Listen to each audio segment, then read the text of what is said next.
Sylvie Huard, bonjour. Bonjour Cindy. Tu as conçu des outils de travail, entre autres un outil qui s'appelle le phare de gestion.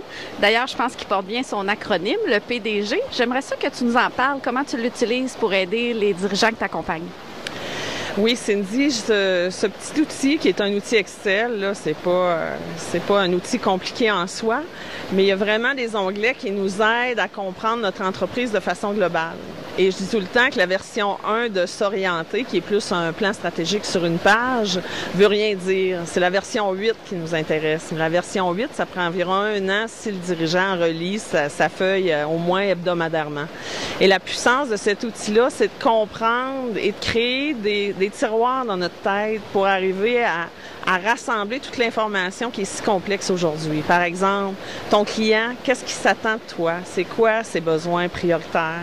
C'est quoi les opportunités d'affaires dans le marché? C'est quoi tes forces en tant qu'entreprise? C'est où ta vision? C'est quoi ta mission? La mission, bien souvent, va être fiable et stable dans le temps. Mais la vision va plus changer, évoluer, puis on est dans un monde qui change. Alors, c'est pas évident pour le gestionnaire, pour le propriétaire d'entreprise de garder le cap sans se sentir un peu désabusé au quotidien. Fait que le phare de gestion est vraiment là pour l'aider, l'appuyer et s'assurer que sa vision est en chemin.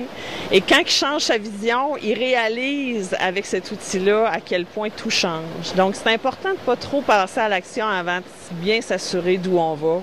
Parce que si on va à Paris versus Gaspé, c'est pas le même mode pour s'y rendre.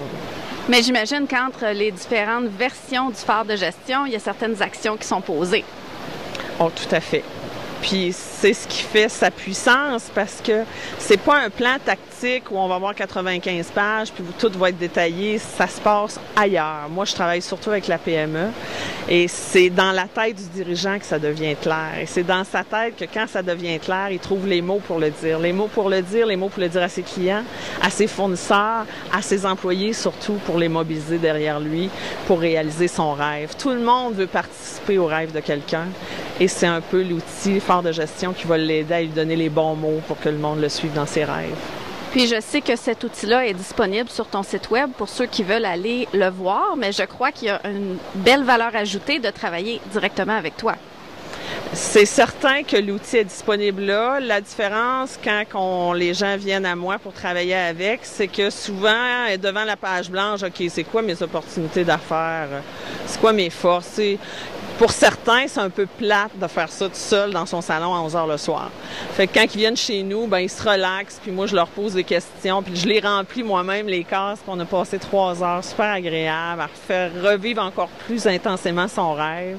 Puis il a passé un bon moment, on lui a enlevé un peu de pression sur ses épaules, il repart léger avec son phare de gestion rempli. Fait que c'est sûr que c'est agréable.